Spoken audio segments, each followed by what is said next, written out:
Shalom, selamat pagi dan salam jumpa kembali bersama saya Pendeta Romauli Siahaan dalam Renungan Harian menurut Almanak HKBP. Apa kabar saudaraku? Semoga baik ya, dan tetaplah penuh semangat pengharapan di dalam Tuhan kita. Sebelum kita melanjutkan aktivitas, marilah kita meluangkan waktu untuk mendengar dan merenungkan firman Tuhan. Karena hanya firman Tuhanlah sumber penghiburan, sumber kekuatan dan pengetahuan bagi kita untuk dapat menjalani hari-hari hidup kita. Marilah kita berdoa. Segala puji dan syukur kepadamu ya Bapa atas segala kebaikan dan pengasihan-Mu dalam hidup kami. Engkau menyertai hidup kami dari hari-hari yang telah kami lewati sampai pada hari ini. Kami percaya sebagaimana hari-hari yang telah kami lalui, hari ini Engkau akan tetap menyertai dan memberkati kami. Mampukan kami menjalani kehidupan kami dengan baik, dan biarlah kami selalu mengandalkan Tuhan di dalam firman-Mu setiap hari. Kami mau belajar di dalam firman Tuhan. Terangilah hati dan pikiran kami, agar kami dapat mengerti firman-Mu, dan mampukanlah kami untuk menjadi pelaku firman yang setia di dalam kehidupan kami. Berfirmanlah Engkau ya Tuhan, sebab kami telah siap mendengar. Kasih karunia dan damai sejahtera dari Allah Bapa Tuhan kita dan dari anaknya Tuhan Yesus Kristus dan Roh Kudus menyertai saudara sekalian. Amin. Firman Tuhan untuk kita pada hari ini yang ditetapkan menurut Almanak HKBP Kamis 12 September 2024 tertulis dalam kitab Kejadian 41 ayat 52. Dalam bahasa Batak, Sada Musa 40 Sada ayat 52. Demikianlah dikatakan. Dibahen goar nina padua honi si Efraim. Aiga bedoau ditupak debata ditano pardango laki nina. Dan kepada anaknya yang kedua diberinya nama Efraim. Sebab katanya, Allah membuat aku mendapat anak dalam negeri kesengsaraanku. Demikianlah pembacaan firman Tuhan.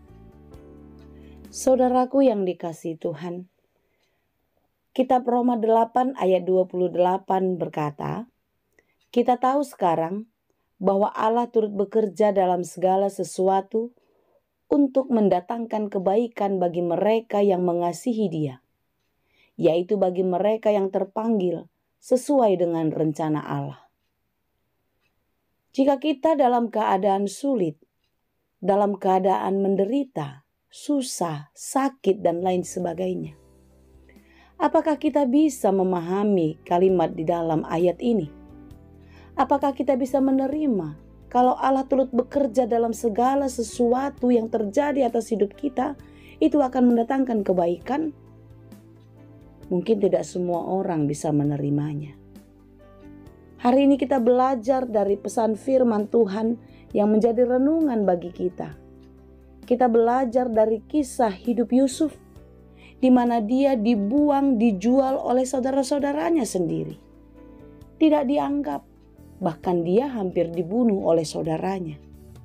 Tetapi lihatlah, apa yang dirancangkan Tuhan bagi bangsa Israel yang besar itu terjadi melalui kehidupan Yusuf. Bagaimana ceritanya? Mungkin kita semua sudah tahu. Yusuf dijual dan dibawa ke Mesir, sebenarnya hendak dijadikan budak. Tetapi bagaimana Allah bekerja di dalam kehidupannya, Yusuf dipakai untuk berbagai-bagai kebaikan terjadi atas orang Mesir. Sampai pada puncak kejayaannya, puncak pencapaian keberhasilannya, Yusuf menjadi orang kepercayaan Firaun. Semua harta, semua kekuasaan ada padanya. Saudara yang dikasihi Tuhan, kisah kehidupan Yusuf ini adalah menjadi inspirasi bagi orang-orang yang percaya.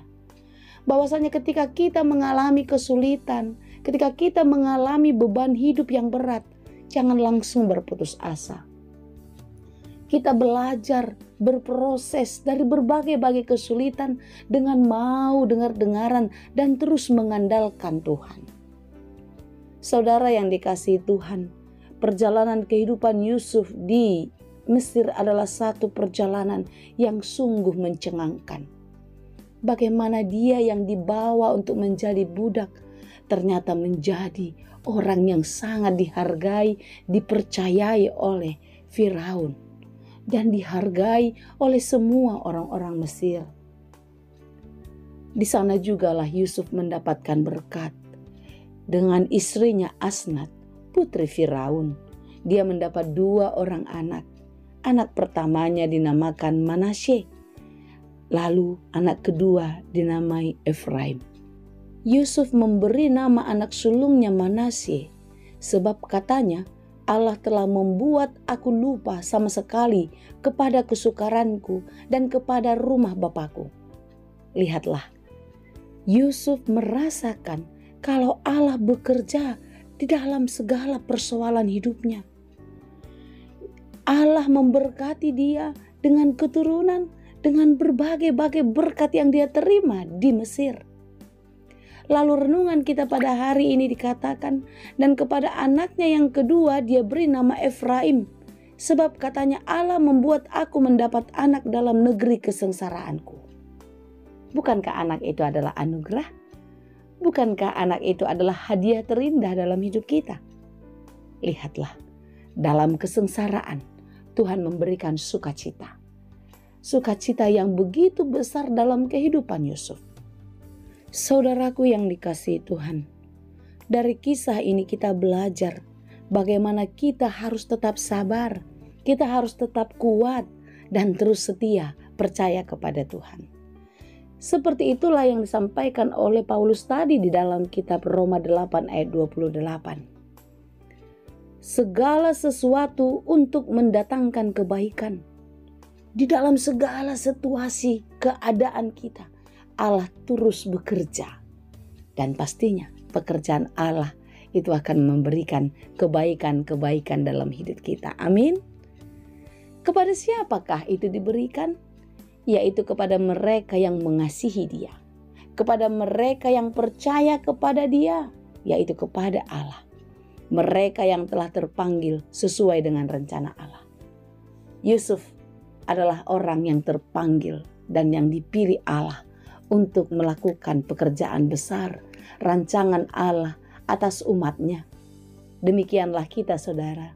Mungkin saudara dan saya pun akan dipilih Tuhan untuk mengerjakan rancangan Tuhan yang besar di dalam kehidupan ini. Oleh sebab itu, jangan pernah putus asa ya. Jangan pernah lemah, tetaplah kuat dan teguh. Hadapi semuanya dengan penuh pengharapan. Yakinlah, Tuhan tidak pernah meninggalkan kita. Pertolongannya selalu ada dan tepat pada waktunya. Amin. Dalam penderitaan pun, kita harus yakin di sana ada kekuatan. Dalam persoalan-persoalan kita, masalah-masalah hidup kita, yakinlah Tuhan punya berkat yang besar yang sedang disiapkan bagi kita ketika kita mampu melewati berbagai persoalan itu dengan teguh dan percaya kepada Tuhan. Oleh sebab itu saudaraku, tetaplah bersyukur dan teruslah memuji Tuhan. Di dalam rasa syukur, maka kita akan menikmati berkat-berkat Tuhan dan kita akan berbahagia di dalam kehidupan ini. Tuhan Yesus memberkati kita. Amin. Terima kasih Tuhan untuk firman-Mu hari ini. Mampukan kami mengerti untuk setiap rancangan-Mu dalam hidup kami. Jika kami mengalami berbagai-bagai pergumulan, jika kami mengalami kesulitan dalam hidup, ajar kami untuk terus percaya dan berpengharapan.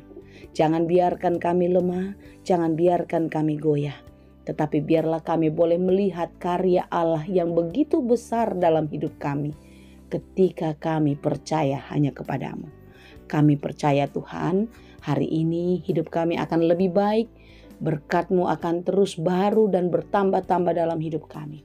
Asalkan kami tetap setia kepadamu. Terima kasih Bapa. Ampuni kami untuk setiap pelanggaran kami. Kasihanilah kami dan berkatilah kehidupan kami. Kami puji dan sembah Engkau. Hanya di dalam Yesus kami berdoa. Anugerah Tuhan kita Yesus Kristus, kasih karunia Allah Bapa dan persekutuan Roh Kudus, itulah kiranya yang menyertai, dan memberkati kamu sekalian. Amin.